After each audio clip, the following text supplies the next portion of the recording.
फिर से स्वागत है आपको YouTube चैनल में। आज मैं आपको इंग्लिश लैंग्वेज समझाऊंगा, वो है एडजेक्टिव्स। एडजेक्टिव किसको कहता है? जो मतलब नाउन और प्रोनाउन को डिस्क्राइब करता है, उसका गुणगान करता है, उसका बारे में बताता है, तो उसे एडजेक्टिव्स कहता है। जैसे he is a good boy, यहाँ पे लिखा है ये लड़का कैसा है? गुड। ये लड़का के बारे में गुणगान गा रहा है, तो इसको गुड को एडजेक्टिव्स बोलता है। तो अब मैं आपको बताऊंगा एडजेक्टिव्स कितने प्रकार के। वैसे तो बहुत प्रकार के होता है, बल्कि सब बोलता है, लेकिन जो बच्चे लोग क्लास में पढ़ते हैं उसको सिक्स किस्म का एडजेक्टिव्स है। नंबर 1 है एडजेक्टिव्स ऑफ क्वालिटी।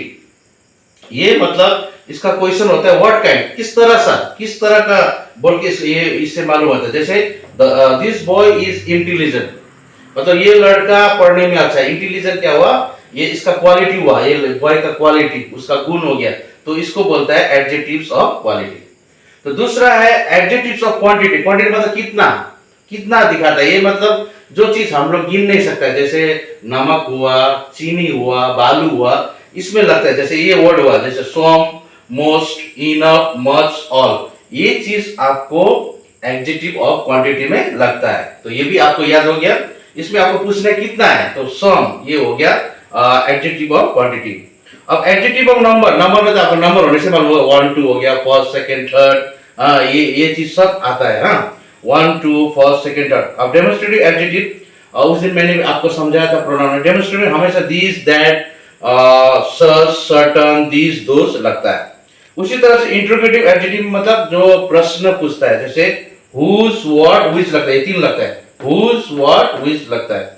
उसी तरह पॉसेसिव एडजेक्टिव में किसका समान है? हुज, इसमें माय, ओन, हिज, हर, ये चीज लगता है। तो मुझे आशा है कि आपने ये समझा एडजेक्टिव्स क्या है और कितने प्रकार के एडजेक्टिव्स है। और मेन चीज बच्चे को समझना है, ये वाला एडजेक्टिव ऑफ क्वालिटी में डिग्री ऑफ कंपैरिजन बोलता है। जैसे ER EST लगाता है ना, वो वाला में कंफ्यूज होता है। इसके बारे में मैं आपको इजी बताऊंगा, वो क्या है। इसको फर्स्ट वाला को बोलते हैं पॉजिटिव, बीच वाले को बोलते हैं कंपैरेटिव, और थर्ड वाले को बोलते हैं सुपरलेटिव। और इससे कैसे हमको मालूम होता है कि कंपैरेटिव होता है? हमेशा याद करना, जहां पर डैश लगता है फिर इन द ब्लैंक्स में, उसके बाद देन आने से वो कंपैरेटिव, ये मतलब कंपेयर कर रहा है ना, तुलना कर रहा है। सुपरलेटिव मतलब उसमें जहां पे डैश लगता है उसके आगे द लगता है, द हमेशा लगता है। तो आपको समझना है वहां पे सुपरलेटिव लगाना है। द डैश के आगे द होने से सुपरलेटिव लगाइए, डैश के बाद देन होने से कंपैरेटिव लगाइए। कंपैरेटिव मतलब ER वाला, जो दो चीज में तुलना करता है, और सुपरलेटिव मतलब सबसे बेस्ट। अब इसका भी एक तरीका है, मैं आपको समझाऊंगा। मतलब वर्ड चेंज होता है। जैसे देखिए यहाँ पे ER लगाना है और EST लगाना है। जैसे स्मॉल हो गया, स्मॉलर, यहाँ पे खाली ER लगा, यहाँ पे EST, small, smaller, smaller, smallest. और एक चीज बच्चे लोग कंफ्यूज नहीं होना है, जहां पर ई लगता है, जैसे वर्ड में ई लगने से आप खाली यहाँ पर आर लगाना है और यहाँ पे ST, देखिए, क्योंकि बार बार ई नहीं लगाना है। जैसे कितना वर्ड होता है, ब्रेव या तो ब्रेव है, वैसे मैंने लगाने से बहुत टाइम लगेगा।